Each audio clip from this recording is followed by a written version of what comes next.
Alors on a vu précédemment que Ford était en difficulté avec ses VE, ils perdent énormément d'argent. Pour ce faire, peut-être qu'ils vont sortir des VE à prolongateur d'autonomie pour essayer en 2025 de corriger le tir. Donc Jim Farley a fait référence au modèle chinois lorsqu'il a confirmé l'arrivée de la technologie chez Ford. Selon lui, les clients chinois considèrent ces modèles comme des véhicules électriques à part entière et ils roulent à 95% en mode électrique. Mais avec la facilité du moteur essence pour de plus longs trajets et des autonomies qui atteignent les 1000 km CLTC. Le patron de Ford a également reconnu que les caractéristiques des grands SUV comme l'expédition ou les gros pick-up étaient difficilement compatibles avec l'électrification à un coût raisonnable. Aéro défavorable, masse, besoin en charge utile et masse remarquable, sans compter que le public cible n'est pas nécessairement le plus accueillant envers les VE, effectivement. Ils aiment bien les bons gros thermiques, les possesseurs de pick-up en général, américains. Les ventes du F-150 Lightning ne sont clairement pas au niveau espéré pour ce faire.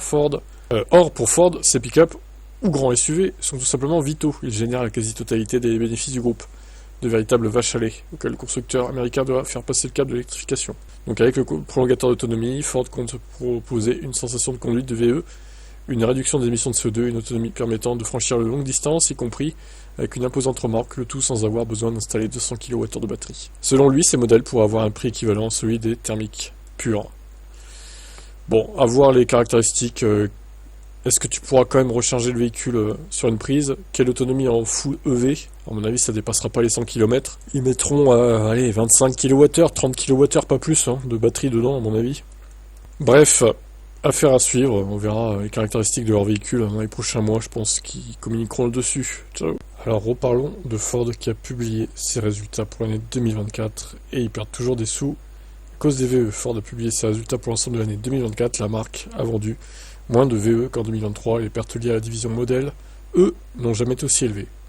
Comment ils se débrouillent, quoi, pour perdre autant, quoi. Donc selon les chiffres publiés, ils auraient perdu 5,1 milliards de dollars au cours des 12 derniers mois à cause des électriques. Vous vous rendez compte la somme que c'est 5 milliards, quoi. En 2023, c'était 375 millions de moins, donc c'était en dessous des 5 milliards. Là, on les dépasse allègrement. Les immatriculations des modèles électriques au niveau mondial ont chuté de 9% par rapport à 2023, 105 000 unités contre 116 000 un an plus tôt. En parallèle, le chiffre d'affaires du segment s'est lui aussi effondré de 35%, tombant à 3,9 milliards contre 5,9 en 2023. Oh là là. Pour mettre en contexte, la division Ford Blue, consacrée au thermique, a immatriculé 2,86 millions de voitures sur la même période.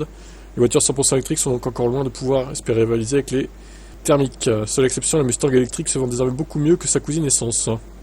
En 2024, donc, Ford a perdu 48 000 dollars sur chaque auto vendue électrique.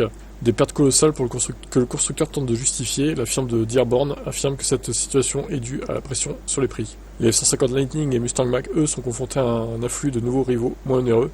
Le modèle Cybertruck donc, de Tesla fait notamment très mal au pick-up de Ford dans ce segment-là.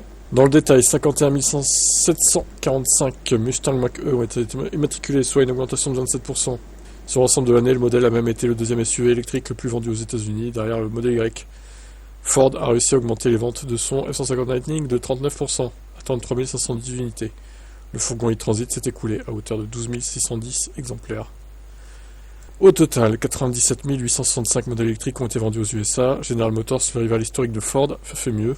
L'entreprise a écoulé 114 000 voitures 100% électriques aux US en 2024, soit environ 17 000 de plus.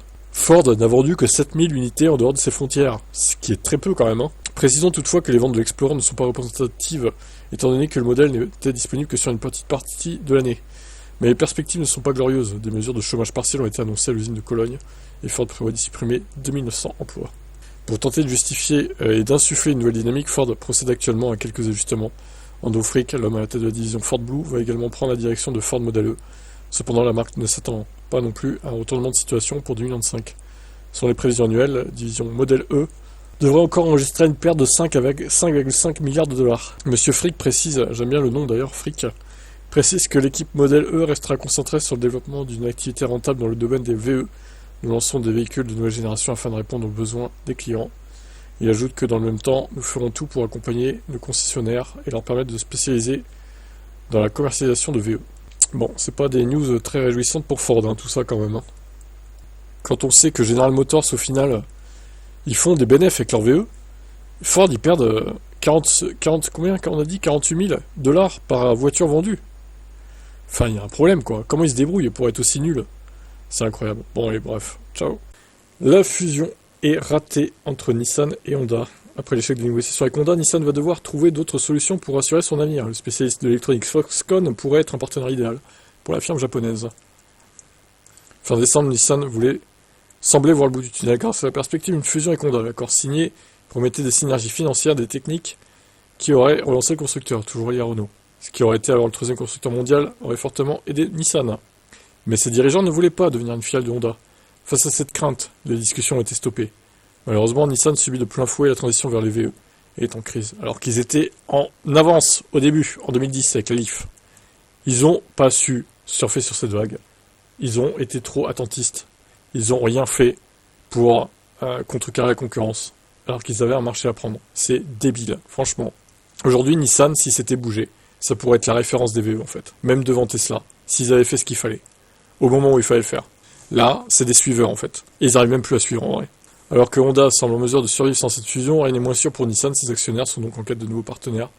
En 2024, la production mondiale de Nissan a chuté de 9% à cause des ventes et livraisons en berne. Nissan va donc chercher un nouvel investisseur pour reprendre les parts de Renault. Actuellement, le groupe français détient 36% de la marque japonaise et va continuer de vendre ses parts. Un des candidats les plus sérieux pour acheter une partie de Nissan serait Foxconn, le géant de l'électronique qui fournit Apple en composants, et aurait déjà débuté des discussions avec Renault, cherche à investir dans le marché automobile. Et pour cause, la voiture du futur passe aussi par une technologie de plus en plus développée. Foxconn serait donc parfaitement dans son élément en investissant.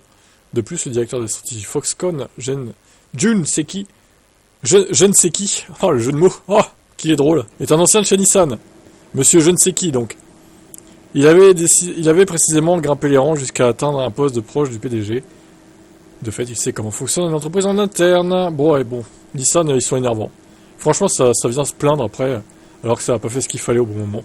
Ça me fait rire. Bon, de toute façon, soit ils font faillite, soit ils se redressent avec un partenaire, mais qui voudrait faire un partenariat avec eux, en fait? À part Foxconn, et encore, c'est même pas sûr. Allez, ciao. Le patron de Total Energy estime qu'ACC a tout intérêt à se concentrer sur le site français plutôt que sur une nouvelle expansion.